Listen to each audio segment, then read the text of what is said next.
वो कौन सा चेहरा है जो बदल सकता है शहर की तकदीर? वो कौन से मुद्दे हैं जो हैं सबसे गंभीर? दावे तो सबके हैं, लेकिन किसके दावे में है दम? निकाय चुनाव 2022 को दिलचस्प बनाने आ रहे हैं हम। ब्रेवो फाउंडेशन प्रेजेंट मेयर साहब डिबेट इंटरव्यू जनता की राय, हर रोज 8 बजे देखिए सिर्फ HTV न्यूज पर। HTV के माध्यम से सभी दर्शकों को ये कहना चाहती हूँ कि कोरोना का बहुत ही बुरा दौर हम सब ने देखा है।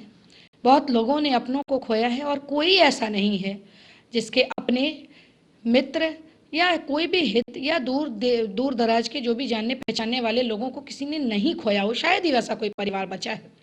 ऐसे में हर बार शायद कोरोना के ऊपर मैंने बहुत बार बोला है, आप पहले भी इन चीज़ों को सुनेंगे, तो ऐसे में हमारा दायित्व बनता है हम वो सब करें जो हम कर सकते हैं, क्योंकि बाद में फिर पछताकर होता ही क्या, पछताया होता क्या जब चिड़िया चुग गई खेत। देखिए ना, चाइना की स्थिति देख रहे हैं। अभी एक नया वेरिएंट जो सब वेरिएंट है ओमिक्रॉन का, ओमिक्रॉन B5 का अभी नया सब वेरिएंट आया BF7, और ये पूरे देश के लिए एक बहुत ही चिंताजनक स्थिति बनी हुई है। सब लोग चिंतित हैं कि पता नहीं, क्योंकि वायरस का एक गुण होता है, वायरस का गुण होता है कि ये इसके अंदर म्यूटेशंस होते हैं। म्यूटेशन के बाद क्या होगा, कौन सा वेरिएंट आएगा, यू नेवर नो किस तरह का आएगा, वो कितना वायरुलेंट होगा, कितनी उसकी वायलेंस होगी, हमें नहीं पता है। कैसा उसका इन्फेक्शन दर होगा, ये हमें नहीं पता है। तो जब हम जान रहे हैं, बार बार ये कहा गया है हमारे देश में भी दुनिया में भी कि कोरोना गया नहीं है, इसके साथ हमें जीना सीखना होगा। ये हमारे बीच है और शायद रहेगा। इस बात को जितनी जल्दी हम सब मान लें, हम सबों के लिए बहुत ही अच्छा होगा, क्योंकि बहुत भयावह स्थिति होती है जब हमारे अपने हमारा साथ छोड़कर चले जाते हैं। उस वक्त इस दौर ने बता दिया है रिश्तों की अहमियत, या रिश्ते कहाँ तक। बहुत जगह देखा गया कि रिश्ते शर्मसार हो रहे हैं, बाप का लाश पड़ा हुआ है और बेटा उठाने को तैयार नहीं है।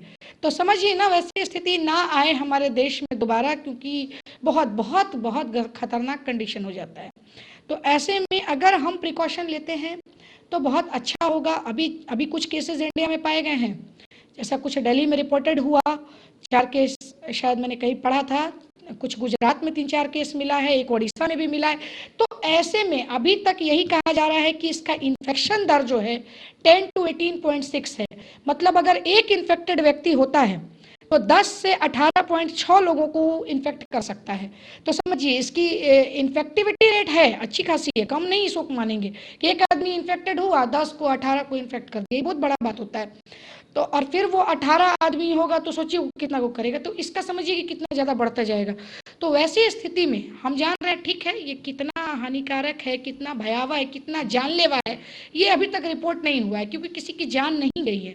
लेकिन दौर कैसा आएगा, कहीं वो मंजर और खतरनाक ना हो जाए, इसके लिए हमें इतना ही करना है कि हमें सचेत रहना है, सतर्क रहना है। हम क्यों कहेंगे आप बैल मुझे मार? बार बार हमारे प्रधानमंत्री भी कहते थे कि ये जो कोरोना वायरस है ना, ये बड़ा स्वाभिमानी वायरस है, खुद नहीं आता है जब तक हम इसको लाएंगे नहीं।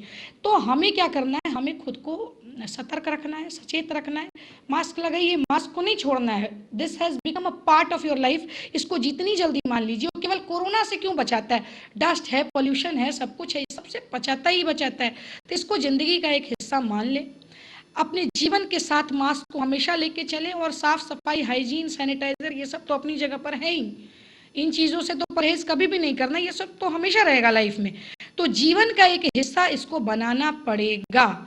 एज अ डॉक्टर मैं सबको सचेत कर रही हूँ कि वो मंजर किसी के घर में ईश्वर न करे कि आए, कि किसी को अपने को खोने का एहसास हो, और वैसा दौर ही ना आए हमारे देश में वापस से, क्योंकि इतने लोग, हम लोग सब वैक्सीनेटेड हो गए, और देखिए ना, हम लोग सब बूस्टर भी ले चुके हैं, और ये बहुत बड़ी उपलब्धि हमारे देश की है। चाइना की दुर्दशा ऐसे ही थोड़े ना है, अब जाके वो फाइजर का वैक्सीन बनाने लगा, क्योंकि उसका जो अकड़ है ना, वो तो जा नहीं रहा है। वो पहले सोचा कि मेरा वैक्सीन सबसे अच्छा, हम सबसे अच्छे, किसी को तो लगाता नहीं है। लेकिन अब आ गया है बैकफुट पे, कह रहे हैं कि 3 महीने में ऐसा ना हो कि 60 से 70% पॉपुलेशन जो है उसका कोरोना संक्रमित हो जाए। तो ये बहुत बड़ा आंकड़ा होता है और उससे केवल चाइना को ही नहीं, पूरे दुनिया को अफेक्ट होगा, शेयर मार्केट गिरेंगे, बहुत बहुत तरह की तंगी आ जाती है। तो हम लोग ऐसा भयावह दौर दोबारा ना देखें, क्योंकि बहुत ही गंदा मंजर दिखता है। तो कृपया करके मास्क लगाएं, सैनिटाइजर का प्रयोग करें और बहुत सोशल डिस्टेंसिंग तो नहीं ही मेंटेन कर रहे हैं, ये सच्चाई है। तो थोड़ा बच के रहें ना भाई, क्या करना है, बच के रहना है और अपने आप को सुरक्षित रखना है। ये हमारे हाथ में, जो हम कर सकते हैं हमें करना चाहिए। वो कौन सा चेहरा है जो बदल सकता है शहर की तकदीर?